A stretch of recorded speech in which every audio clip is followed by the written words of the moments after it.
Ouais, nous allons retourner en 2010. Il y a donc 15 ans, hein, en 2010, pour un moment extrêmement important dans cet effort du Qatar de réussir à exister, hein, sur la scène internationale. En fait, je me suis trompé, on verra un petit peu plus tard. D'exister sur la scène un petit peu plus tard. Non, je reprends. Thomas Jingle.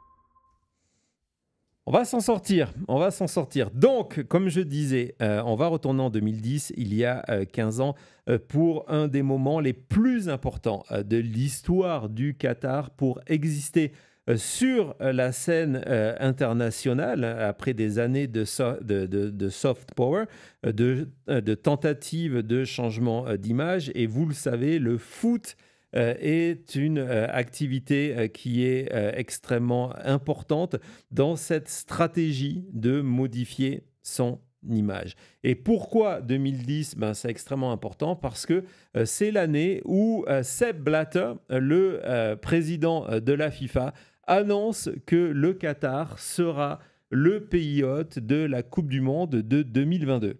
Alors, spoiler, on était en 2022, c'était il y a 3 ans, ça s'est passé comme ça. Le Qatar a vraiment été le pays hôte de la Coupe du Monde, malgré des tas d'enquêtes, de révélations. On va vous parler dans quelques secondes de celle de 2018, et entre autres surtout des questions de droits de l'homme. Mais la réalité, en 2010, voilà, félicitations au Qatar.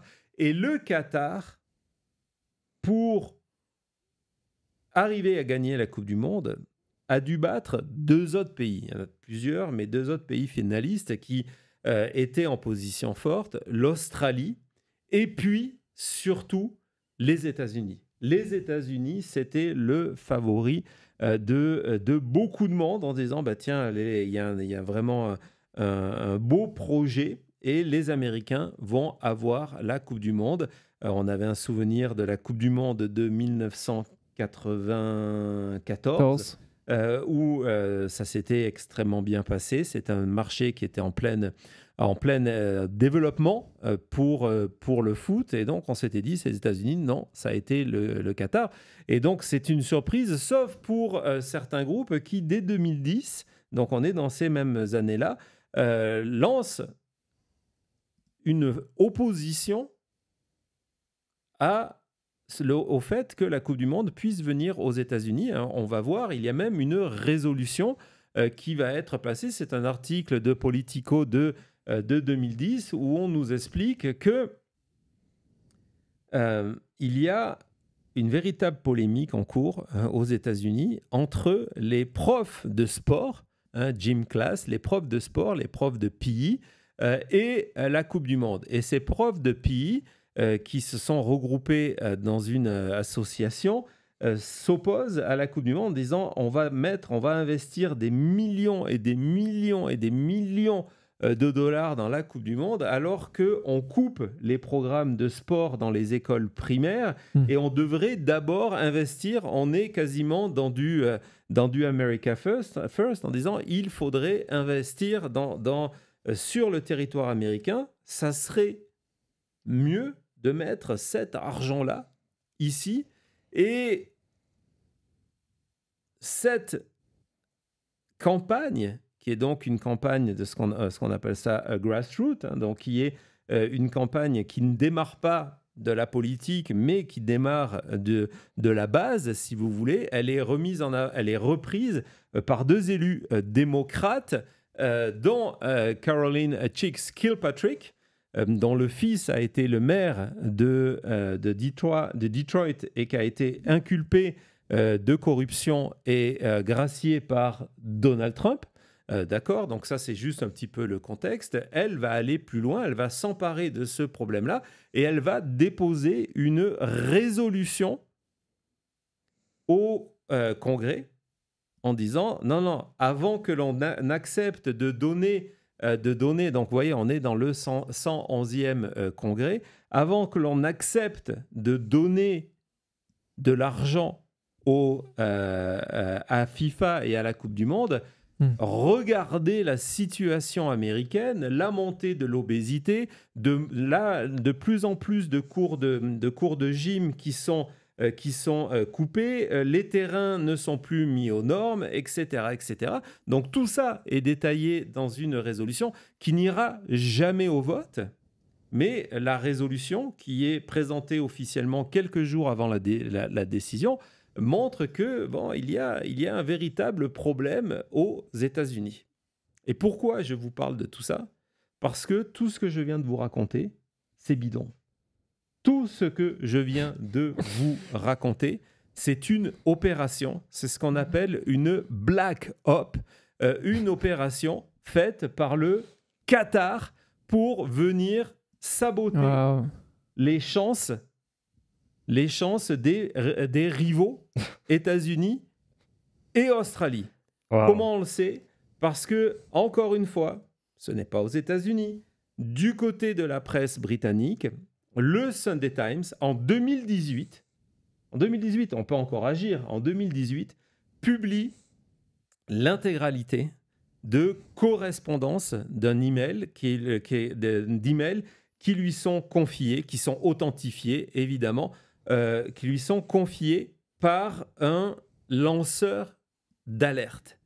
Hein, on va voir une reproduction de cet email avant qu'on rentre dans tout ça, qui détaille comment le Qatar a payé un cabinet new-yorkais pour détruire la réputation des autres pays.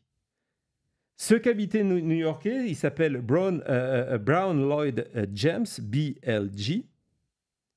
Il est à New York, c'est donc une firme, ce qu'on appelle une PR. Et d'après les documents qui ont été présentés par le Sunday Times, authentifiés, et d'ailleurs, ils ont été présentés à des élus anglais qui ont dit il faut absolument mener l'enquête jusqu'au bout et empêcher que le Qatar, si c'est vrai, ait la Coupe du Monde.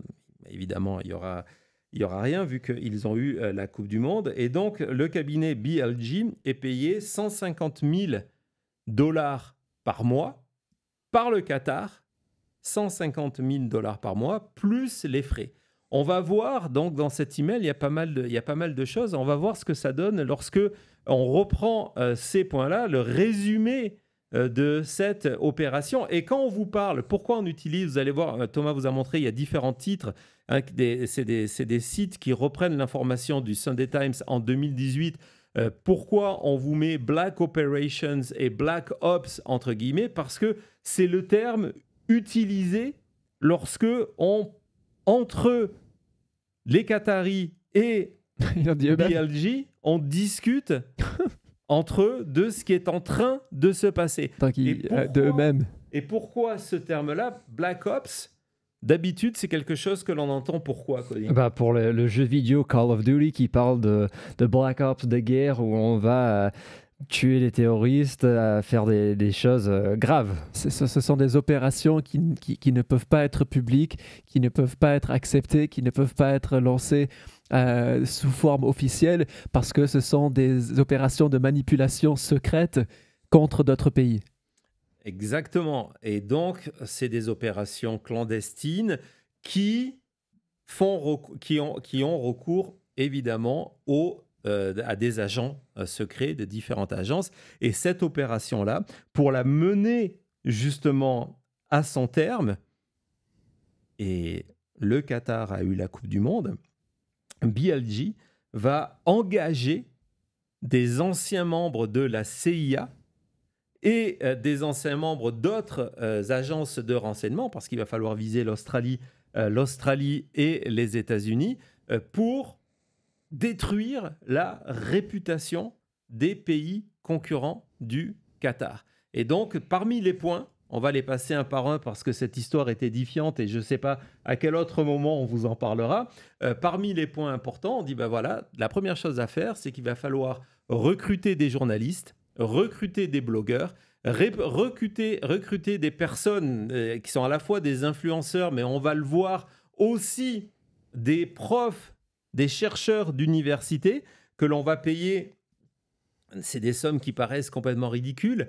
Par exemple, il y a un prof, un chercheur américain qui est payé $9 000 pour publier un rapport qui explique que la Coupe du Monde va faire planter l'économie américaine. Et cette économie américaine, ce rapport va être circulé dans les médias et amplifié par des blogueurs et par...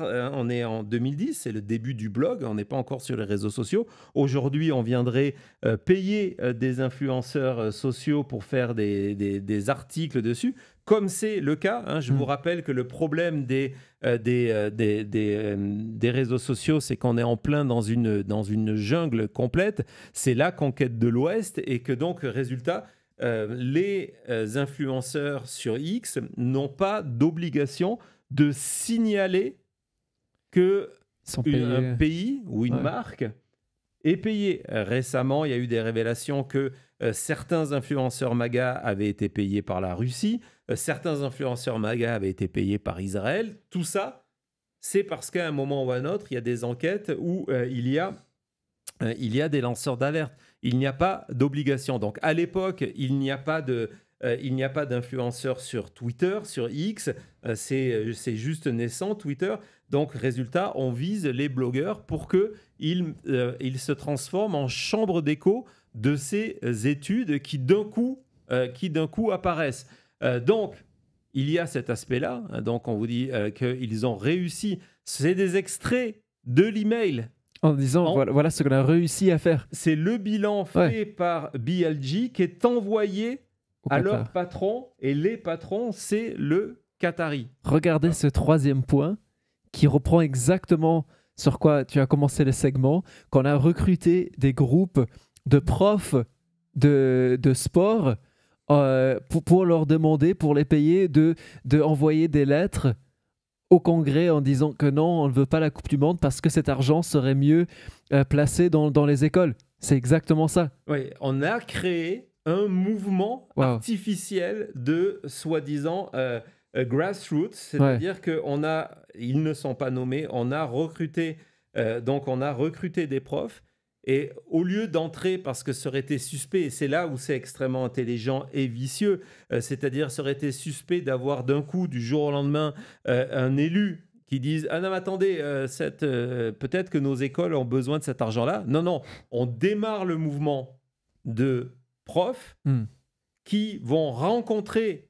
BLG a organisé une rencontre, au moins une, entre les profs et au moins un élu du Congrès, pour dire, regardez, il y a un problème. Et puis après, on va inciter,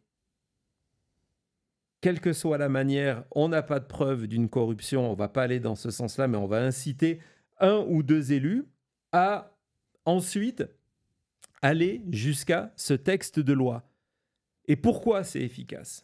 Parce que souvent, ce qu'on ignore, on pense au foot, lorsqu'on se dit comment la FIFA va décider de donner la Coupe du Monde à un pays ou à un autre. Dans la réalité, c'est un énorme dossier. Un énorme dossier. Et dans ce dossier-là, catégorie par catégorie, par exemple, les infrastructures, le nombre de stades, le potentiel business, les chaînes de télévision, etc. Chaque catégorie a une note qui est faite par le comité d'experts de la FIFA. Et ensuite, les représentants de chaque fédération, ils étudient ces dossiers-là pour voir les notes globales et ils votent par rapport à ces notes globales. Et donc, parmi cette catégorie, il y a ce qu'on appelle la catégorie légale. Légale dans le sens loi, en se disant loi et donc politique. De se dire, OK, si on va dans ce pays-là, est-ce que notre présence va poser des problèmes politiques internes ? Et donc, lorsque FIFA apprend que 2 jours avant, il y a un texte de loi qui est proposé au Congrès. Résultat, la note américaine va baisser et on va estimer qu'il y a un risque moyen, on passe de risque nul à risque moyen d'une crise politique américaine qui va venir gêner FIFA parce que, regardez, il y a un mouvement des profs qui nous explique qu'ils ne veulent pas de la Coupe du Monde parce que cet argent-là est utilisé à la place des écoles. Et donc, ça a un effet après direct sur le vote. C'est tellement tordu, c'est tellement... c'est brillant d'une manière vraiment, vraiment terrible d'avoir infiltré le pays comme ça avec de l'argent. Vraiment, c'est fou comme dossier.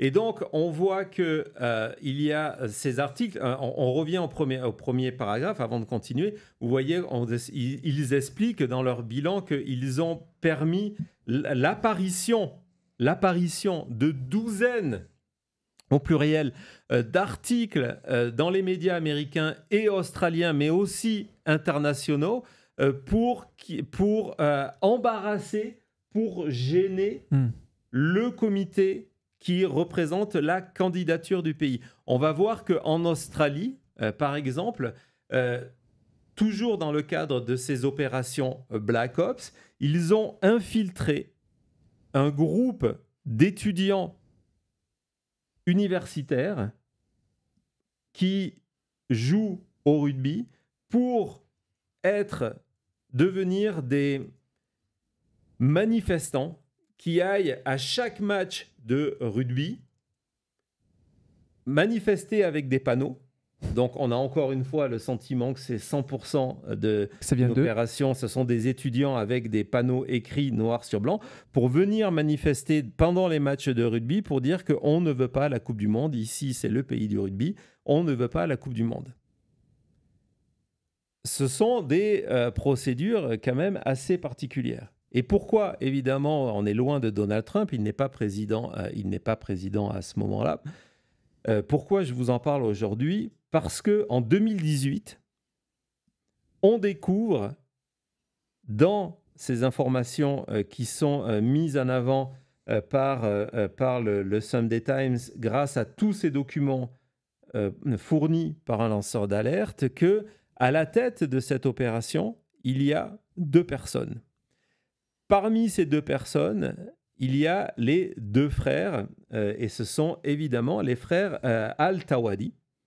Et dans l'article, Thomas, je pense que tu as ce qu'est l'équipe du Qatar qui est en charge de cette opération de corruption. Donc, vous avez le frère aîné et vous avez le frère cadet qui est donc Ali Al-Tawadi. C'est lui qui était dans la salle avec Donald Trump. Et regardez son rôle, c'est lui qui est en charge de cette campagne de Black Ops. C'est-à-dire que la personne qui a été en charge de cette opération de venir déstabiliser les candidatures, salir les autres pays, c'est lui qui était à la Maison-Blanche il y a quelques jours. Pour poursuivre et conclure sur cette partie FIFA, et on va revenir à Al-Tawadi parce que vous allez voir, c'est encore... Et du coup, là, vous allez voir que même l'histoire de la base, c'est rien. On va aller encore plus loin. Je vais quand même vous montrer ce moment aujourd'hui qui est le dernier invité de Donald Trump lors de ce défilé de tous les élus qui étaient présents, les chefs d'État qui étaient présents aujourd'hui en Égypte pour venir lui serrer la main. Voyons le dernier qui passe juste après le président palestinien. Vas-y Thomas.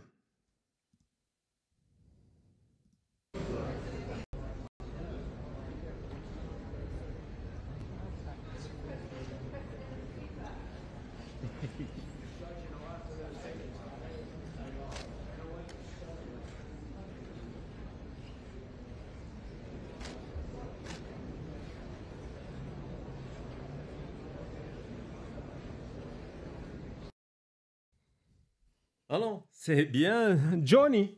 Johnny. C'est le patron actuel de la FIFA. Regardez, je vous ai même trouvé une photo. Bon, désolé, elle n'est pas forcément avantageuse pour Donald Trump, mais le défilé des leaders mondiaux s'est conclu par la présence du patron de FIFA, qui en plus a eu droit un petit peu plus tôt aux salutations de Donald Trump. Attention, la vidéo est très courte. Il se félicite de la présence de plusieurs personnes et puis il va signaler la présence de Gianni Infantino. Vas-y, Thomas. Where is he? We have Johnny.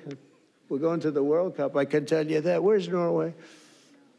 I don't think he wants to stand. Oh, he's back there. Johnny. Here's Johnny. Non, mais c'est fou.